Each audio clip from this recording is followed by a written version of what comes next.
জনাব চন্দন, আপনার কাছে পর্যায়ে আসতে চাই।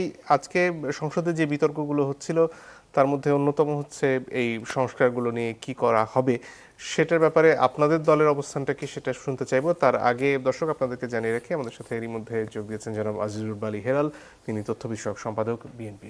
আপনাকে স্বাগত আমাদের এই অনুষ্ঠানে। জনাব চন্দন, আপনাদের দলের ধন্যবাদ আমার সহ আলোচকবৃন্দ এবং সঞ্চালক এবং যারা দেখছেন।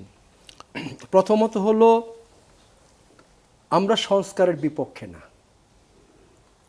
আমরা যারা বামপন্থী রাজনীতি করি, যারা কমিউনিস্ট আদর্শে উজ্জীবিত হয়ে আছি, আমরা এই রাষ্ট্র সমাজেরই সংস্কার আমরা চাই, সেটা হলো ফার্স্ট কথা। কিন্তু যে সংস্কারের কথা বলা হচ্ছে, আমরা মনে করি বাংলাদেশে একটা সংবিধান আছে, সেটা ৭২ সালে প্রণীত সংবিধান। সেই সংবিধানের কতগুলো জায়গায় অসামঞ্জস্য আছে, এটা আমরা মনে করি। কিন্তু সেই সংবিধানের আলোকেই এই সংস্কার কর্মসূচি সেগুলা চলা উচিত বা করা উচিত। এক। দ্বিতীয় প্রশ্ন আসছে গণভোটের বিষয়। আমরা শুরু থেকেই গণভোট অপ্রয়োজনীয় সেটা কিন্তু বলে আসছি, নির্বাচনের আগের থেকে বলে আসছি আমরা। কারণ আমরা মনে করি যে আমাদের সংবিধানের কোথাও গণভোটের প্রভিশন নয়। একটা অধ্যায় সংবিধানের ১৪২ ধারা সম্ভবত সেখানে আছে যে পার্লামেন্টে, সংসদে যদি কোনো বিষয় নিয়ে তীব্র মতবিরোধ সৃষ্টি হয়, ২/৩ সদস্য যদি মনে করে গণভোট হওয়া প্রয়োজন, সেইটার ভিত্তিতে গণভোট হতে পারে। এই কারণে আমরা গণভোটটাকে অপ্রয়োজনীয় শুরু থেকে বলে আসছি আমরা, আমাদের কমিউনিস্ট পার্টি বা আমাদের বামপন্থী দলগুলো। সংস্কার কমিশন আমরা গিয়েছি, সেখানে ৩০টা রাজনৈতিক দলের সাথে আমরাও ছিলাম। সেখানে নানা বিষয়ে সংস্কার আলোচনা হয়েছে, কতগুলোতে আমরা একমত পোষণ করেছি, কতগুলোতে ভিন্ন মত ছিল, নোট অফ ডিসেন্ট ছিল।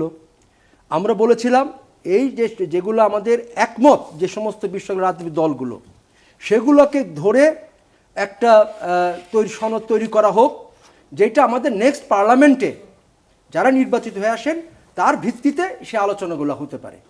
কিন্তু যেগুলোতে ঐক্যমত হয়েছে, যেগুলো নোট অফ ডিসেন্ট আছে, সেগুলোতে তো হতে পারে না। এবং দেখেন ভোটের ক্ষেত্রে যেটা হয়েছে, গণভোট যেটা আমরা জানি যে ১৯৭৭ সালে জিয়াউর রহমান সাহেব গণভোট করেছিলেন। সেটা ছিল যে জিয়াউর রহমানের শাসন বৈধ কি অবৈধ, একটা ইস্যুতে। ৮৪ সালে, সম্ভবত ৮৪ সালে এরশাদ সে একটা গণভোট করেছিল, সেটা ছিল তার শাসন বৈধ কি অবৈধ। এবং ৯১ সালে শাহাবুদ্দিন সাহেবের সময় একটা গণভোট আমরা হয়েছে, সেটা ছিল দেশ পার্লামেন্টারি সিস্টেমে যাবে, রাষ্ট্রপতি শাসিত সিস্টেম চলবে। গণভোট হয় একটা সুনির্দিষ্ট ইস্যুতে, হা বা না। কিন্তু আপনি দেখেন এবার যে গণভোটে আপনি ৪টা বিষয় আপনি উল্লেখ করেছেন আপনার ব্যালট পেপারে। ২টার সাথে হয়তো আমি একমত হলাম, ২টার সাথে আমি একমত, তাহলে আমি কী করবো? তার মানে এটা এক ধরনের জটিলতা। এবং এই কারণে আমরা মনে করছি যে গণভোটটা অপ্রয়োজনীয়।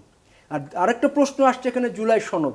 আমরা আমাদের কমিউনিস্ট পার্টি, বামপন্থী দল, আমরা জুলাই সনদে স্বাক্ষর করি, কারণ আমরা মনে করেছি জুলাই সনদে আমাদের যে মুক্তিযুদ্ধের যে আকাঙ্ক্ষা, মুক্তিযুদ্ধের যে চেতনা, এবং আমাদের বাংলাদেশের যে কৃষ্টি ঐতিহ্য, সংগ্রাম, লড়াই, সেই জায়গাটাকে ভুলভাবে ব্যাখ্যা করা হয়েছে। যার কারণে আমরা সেই জায়গাটাতে এই জুলাই সনদে আমরা স্বাক্ষর করি। কারণ আমরা মনে করি ৭১-এর মুক্তিযুদ্ধ আমাদের ভিত্তি, আমাদের অস্তিত্বের বিষয়।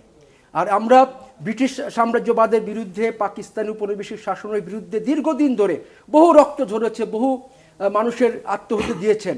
ভাষা আন্দোলন থেকে শুরু করে শিক্ষা আন্দোলন, ৬ দফা, ১১ দফা, ৬৯ গণ অভ্যুত্থান, একটা পর্যায়ে তো মুক্তিযুদ্ধটা হয়েছে এতগুলো ২৩ বছর সংগ্রাম করার ভেতর দিয়ে। সেই বিবেচনায় আমাদের কাছে মনে হয়েছে সেখানে যে মুক্তিযুদ্ধের যে বিষয়টা ছিল সেটা সঠিকভাবে উত্থাপন করা হয়নি বলে আমরা সেই জুলাই সনদে আমরা স্বাক্ষর করিনি। এইটা হলো আমাদের গণভোট প্রশ্নে, সংস্কারের প্রশ্নে আমাদের বক্তব্য। ধন্যবাদ।